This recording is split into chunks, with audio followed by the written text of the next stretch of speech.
Baiklah hari ini kita masih dalam bab 5.2 iaitu enzim. Cuma ini adalah part 2. Di mana kita nak belajar faktor yang mempengaruhi mekanisme tindakan enzim. Baiklah kita mulakan faktor yang pertama, yang mempengaruhi mekanisme tindakan enzim adalah suhu. Suhu. So kita tengok kat sini. Kita tengok kat sini. Yang pertama, pada suhu yang rendah, kadar tindak balas yang dimungkinkan oleh enzim adalah rendah. So bila suhu rendah, nampak sini contoh 10 darjah Celsius kadar tindak balas, nampak Pak CY ni kadar tindak balas enzim adalah rendah. Dia dekat bahagian bawah kat sini. Apabila suhu meningkat, tenaga kinetik molekul substrat dan enzim turut meningkat. Suhu meningkat maksudnya tenaga haba pun meningkat. Bila kita kata tenaga haba, tenaga maksudnya energi. Bila kita dapat tenaga, mesti kita semakin cergas. Betul tak? Jadi sama juga dengan enzim dan juga substrat. Bila tenaga haba ataupun kita panaskan, suhu meningkat, tenaga haba meningkat. Jadi tenaga kinetik yang ada pada enzim tu meningkat. Maksudnya tenaga kinetik ni pergerakan. Melibatkan pergerakan. Pergerakan enzim dengan substrat tu semakin laju. Dia bercantum dengan lebih baik. Hal ini meningkatkan frekuensi pelanggaran berkesan antara molekul substrat dengan molekul enzim. Frekuensi pelanggaran berkesan ni, maksudnya kekerapan. Tindak balas tu berlaku antara substrat dengan enzim. Kan ini enzim. Dan ini adalah substrat. Jadi bila kita panaskan, suhu meningkat, jadi tindak balas. Untuk tindak balas tu berlaku, dia orang kena berlanggar antara substrat dengan enzim. So, dia orang semakin kerap berlanggar antara molekul substrat dengan molekul enzim. Kadar tindak balas enzim dan substrat meningkat. Dan setiap kenaikan suhu 10 darjah Celsius, kadar tindak balas yang dikawal oleh enzim akan meningkat sebanyak 2 kali ganda sehingga mencapai suhu optimum. Jadi setiap kenaikan 10 darjah Celsius, contoh dari 10 ke 20, kadar tindak balas enzim akan meningkat 2 kali ganda. 20 ke 30 meningkat 2 kali ganda. Sampailah ke 40. 40 ni adalah suhu optimum enzim. Sebenarnya bukan 40 pun, dalam 37 dalam 37. Pada suhu optimum, tindak balas enzim adalah pada tahap maksimum. Suhu optimum ni suhu yang sesuai lah. Suhu yang paling terbaik untuk tindak balas enzim. Dan pada suhu optimum, tindak balas enzim adalah maksimum. Jadi enzim bekerja pada tahap maksimum. Tindak balas maksimum. Suhu optimum tindakan enzim dalam badan manusia 37. Sebab tu bila kita demam, kita rasa lemah. Badan kita rasa lemah sebab enzim kita tak dapat berfungsi dengan baik. Sebab suhu badan kita dah melebihi 37. Seterusnya, selepas mencapai suhu optimum, peningkatan suhu yang seterusnya akan mengurangkan aktiviti enzim dengan cepat sehingga aktiviti enzim berhenti pada suhu 60. Dia kan, suhu yang rendah, enzim masih boleh function.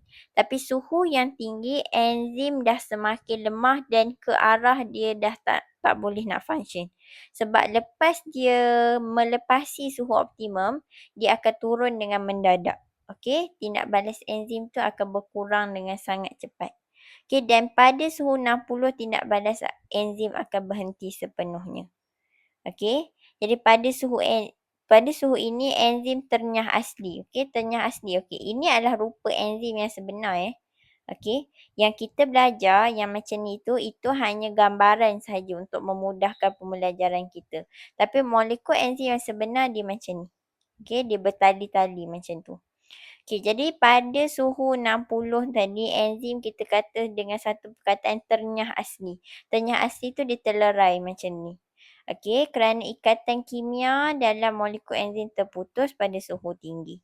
Enzim tidak dapat mengekalkan bentuk 3 dimensi, tapak aktif enzim berubah. Kalau kita gambarkan contoh daripada macam ni, okey, bentuk enzim bila suhu 60 dia dah ternyah asli. Okey, mungkin dia macam ni je. Okey, jadi substrat tu dah tak boleh nak masuk. Okey. Enzim tidak dapat mengekalkan bentuk 3 dimensi, tapak aktif enzim berubah. Substrat tidak dapat saling berpelengkap dengan tapak aktif enzim. Okey, itu adalah penerangan untuk kesan suhu ke atas tindak balas enzim. Seterusnya, faktor lain yang mempengaruhi enzim adalah pH. Okey, pH ni dia melibatkan asid alkali. Okey, keadaan persekitaran sama ada asid alkali atau neutral. Okey.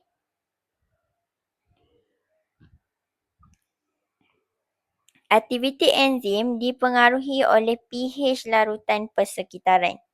Okey.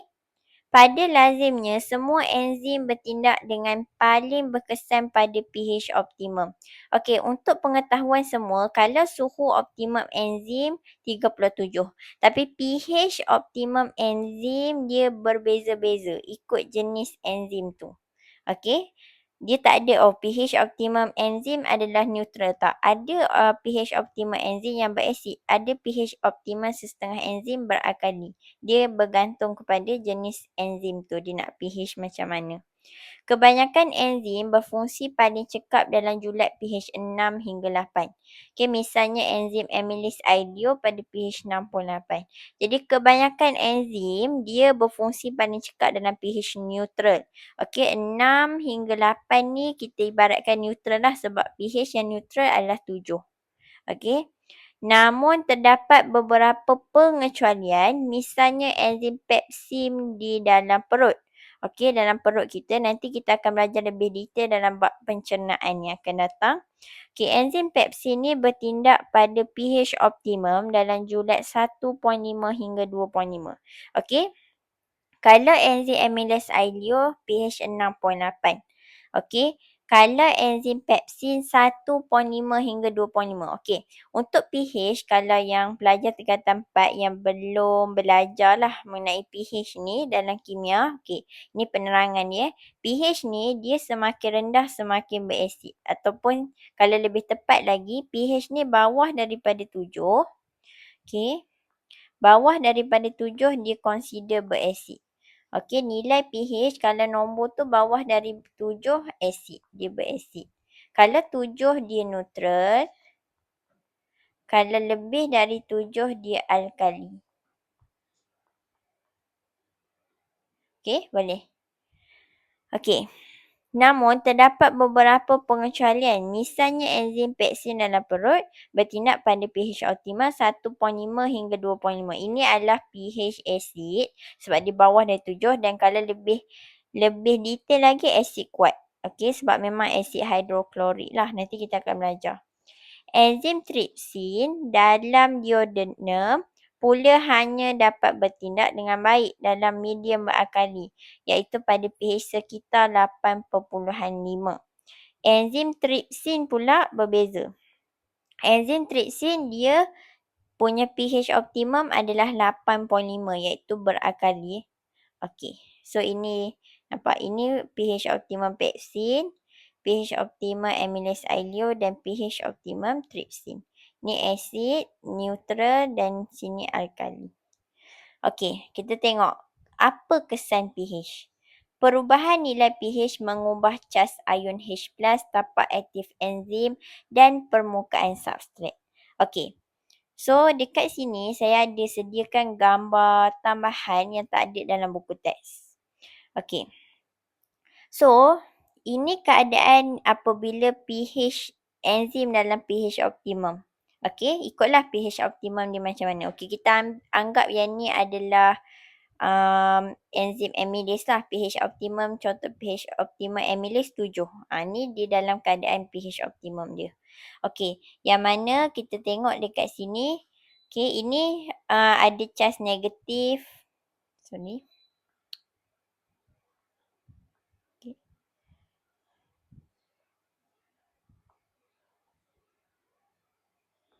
So yang ni kita nampak ada charge negatif, ada charge positif kat sini. Okay, charge sini charge negatif, sini charge positif. Positif, negatif. Okay, so jadi charge yang berlawanan antara tapak aktif dengan substrat. Betul tak? Jadi dia akan tertarik lah. Okay, barulah dia tertarik membentuk ikatan ion. Okay, jadi berlakulah tindak balas antara enzim dan substrat tu. Okay, dia akan bercantum. Okey, tapi bila nilai pH tu berubah. Okey, pH ni kalau nak tahu, pH ni adalah pengukuran terhadap kepekatan ion H+. Okey, kepekatan ion H+ dalam larutan. Okey, yang nombor-nombor ni sebenarnya apa? Nombor ni mewakili kepekatan ion H+ dalam suatu dalam suatu larutan. Kalau nak explain tu lagi panjang lah. Tapi dia walaupun nombor tu semakin besar, tak maksudnya, sebab dia pakai log. Dia pakai sistem log. Jadi bila semakin kecil, nombor dia tu akan, tak apa. Dekat sini, kita fahamkannya. Bila pH tu dia semakin besar, bila pH tu semakin besar, ion H+ semakin berkurang. Manakala bila pH tu semakin rendah, ion H+ tu semakin banyak.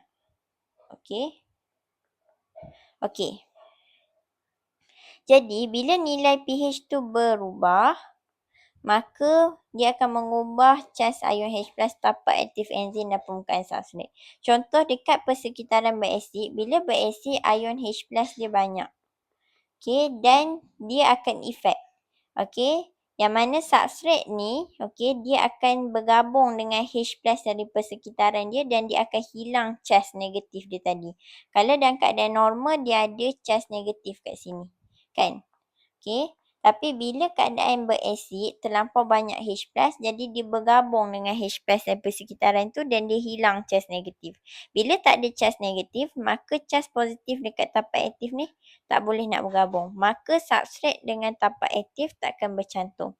Sama dengan alkali, kalau alkali pula ion H+ berkurang. Ion H+ berkurang dekat kawasan dia. Jadi dia akan tarik ion H+ dari salah satu ni. Daripada tadi kalau kita tengok dekat sini, sini NH3 kan. Tapi bila kawasan alkali ni ion H+ dia kurang dekat kawasan tu. Maka dia akan tarik ion H+ dari NH3 tadi, tinggallah jadi NH2. Bila dalam keadaan NH2, dia dah tak ada charge. Dia dah tak ada charge positif tadi. Dia dah hilang charge positif. Jadi dia tak tertarik dah dengan charge negatif ni. Maka tak bercantumlah substrat dengan tapak aktif.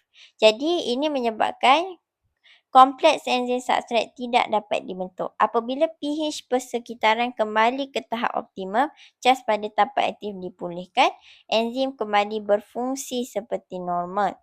Perubahan nilai pH yang ekstrim akan memutuskan ikatan kimia struktur dan mengubah tapak aktif enzim. Enzim ternyah asli.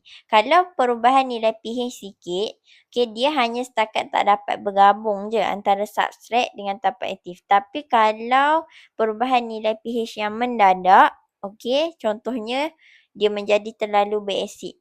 Ataupun terlalu beralkali kawasan persekitaran dia. Maka tapak aktif tu bukan setakat tak boleh bercantum dengan substrat. Malah bentuk tapak aktif tu pun akan berubah. Ibarat macam dia ternyah asli.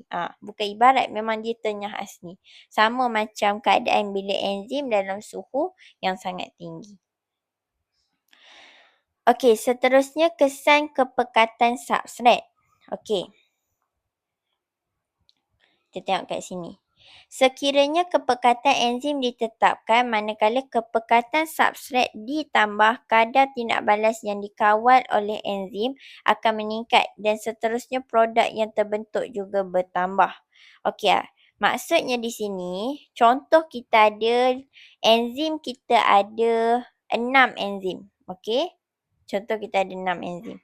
1, 2, 3, 4, 5, 6. Okey, kita ada 6 enzim kat sini. Okey, kepekatan enzim kita tetapkan 6 Okey, manakala kepekatan substrat ditambah. Okey, contoh daripada kita ada 1, okey ada 2 substrat kita tambahkan jadi 4. Okey, jadi apa yang akan berlaku adalah kadar tindak balas akan meningkat. Sebab kenapa? Sebab kita ada makin banyak substrat. Okey, ibarat macam contoh kita nak ibarat macam contoh kita nak buat kek. Okey, kalau kita pakai tepung, okey, kita pakai tepung satu paket je, kita tak boleh nak buat kek yang banyak. Betul tak? Walaupun kita ada mixer semua kan. Okey, peralatan yang canggih, oven. Tapi bila kita ada tepung, kita ada 3 paket, makin banyak tak kek yang boleh kita buat. Okey, so sama dengan perumpamaan dia. Perumpamaan tadi sama dengan kepekatan substrat. Walaupun kita ada banyak enzim, tapi kalau substrat tu kurang, kita tak dapat banyak produk. Tapi bila kita ada banyak substrat, barulah enzim ni kita cakap boleh digunakan sepenuhnya. Okey, jadi kita akan dapat banyak produk. Okey, apabila kepekatan substrat ditambah peluang untuk pelanggaran berkesan antara molekul substrat dan molekul enzim meningkat. Jadi bila makin banyak substrat tu, makin banyaklah tindak balas. Okey. Kadar tindak balas terus meningkat sehingga mencapai tahap maksimum. Okey. Kadar tindak balas menjadi malar. Okey, bila maksimum, okey dia akan menjadi malar. Contoh kita ada 6 enzim, kita tambah lagi substrat sampai semua substrat pun ada 6. Okey, sekarang ni kita ada 6 substrat dan 6 enzim. Okey, itu ibarat kita dah capai tahap maksimum. Sebab kenapa? Sebab enzim kita ada 6 je. Cukup-cukup saja untuk kita makinkan tindak balas untuk 6 substrat. Okey. Jadi kat sini kadar tindak balas malar. Okey, dia dah reach maksimum dah. Okey. Pada tahap maksimum kepekatan enzim menjadi faktor pengehat. Okey. Maksudnya enzim, okey, pada tahap maksimum enzim kita ni terhad. Kita boleh tambah lagi satu substrat. Contoh jadikan 7 substrat kat sini. Tapi enzim kita ada 6 je. Okey, jadi sama, dia tak akan berubah dah. Okey. Tindak balas tu dah tak akan berubah dah. Okey. Kita tambah lagi satu substrat. Tindak balas tak akan berubah dah. Sebab yang lagi 7, yang 8 yang kita tambah ni, dia kena tunggu pula. Dia kena tunggu substrat yang lain siap jadi produk baru dia boleh masuk dalam enzim tu. Okey, sebab dekat sini enzim kita adalah terhad. Sebab tu enzim jadi faktor pengehat. Bila dia dah reach tahap maksimum. Sebab kita ada 6 je enzim. Kadar tindak balas hanya dapat ditingkatkan dengan penambahan kepekatan enzim. Jadi kalau kita nak tindak balas kita meningkat, maka kita sekarang ni kita ada 8 substrat. Okey, kita tambah lagi 2 enzim. Okey, barulah tindak balas kita akan meningkat balik. Selepas mencapai tahap maksimum semua tahapan aktif enzim tepu. Tepu tu bukan maksudnya dia tak boleh buat tindak balas. Tapi tepu tu maksudnya enzim tu dia tak boleh nak buat tindak balas dengan substrat yang berlebihan ni. Dia boleh buat yang sebelum-sebelum ni je. Okey. Dengan substrat dan terlibat dalam tindak balas pemangkinan. Okey, seterusnya kita tengok kesan kepekatan enzim pula terhadap tindak balas kita. Okey, so faktor yang lain adalah kepekatan enzim. Apabila kepekatan enzim ditambah kadar tindak balas enzim akan meningkat kerana kehadiran lebih banyak tahapan aktif yang tersedia untuk tindakan pemangkinan. Okey, contoh dekat sini kita ada 6 substrat. Okey, 2, 4, 6. Okey, tapi kita ada 3 je enzim. Jadi, kita punya tindak balas tu rendah lah. Jadi, bila kita tambahkan, okey, jadikan 6 enzim. Okey, kita tambahkan jadikan 6 enzim. Maka tindak balas kita tu akan meningkatlah. Okey, sebab kalau 3 je enzim, maka dia orang kena beratur. Okey, tunggu 3 substrat dah siap. Okey, baru masuk lagi 3 substrat pula. Okey, untuk tindak balas. Tapi bila kita ada 6 enzim, semua boleh berlaku tindak balas pada masa yang sama. Okey. Sekiranya kepekatan enzim dalam satu tindak balas digandakan, jumlah substrat yang ditukar kepada produk per unit masa juga digandakan dengan syarat bekalan substrat adalah berlebihan. Okey. Jadi bila kita punya kepekatan enzim tu kita tambahkan dia, okey, dia punya tindak balas tu ataupun produk yang kita hasilkan tu akan lebih banyak. Okey, tapi mestilah kita punya substrat tu kena banyak. Pada tahap maksimum, kepekatan substrat menjadi faktor penghad. Okey, dia terbalik. Kalau kita tambah substrat, okey, bila capai tahap maksimum, enzim jadi faktor penghad. Tapi bila kita tambah enzim, okey, bila kita tambah enzim, pada tahap maksimum, substrat pula jadi faktor penghad. Jadi kat sini, walaupun kita tambah enzim, contoh dah ada 6, kita tambah lagi 2, jadi 8 enzim kat sini.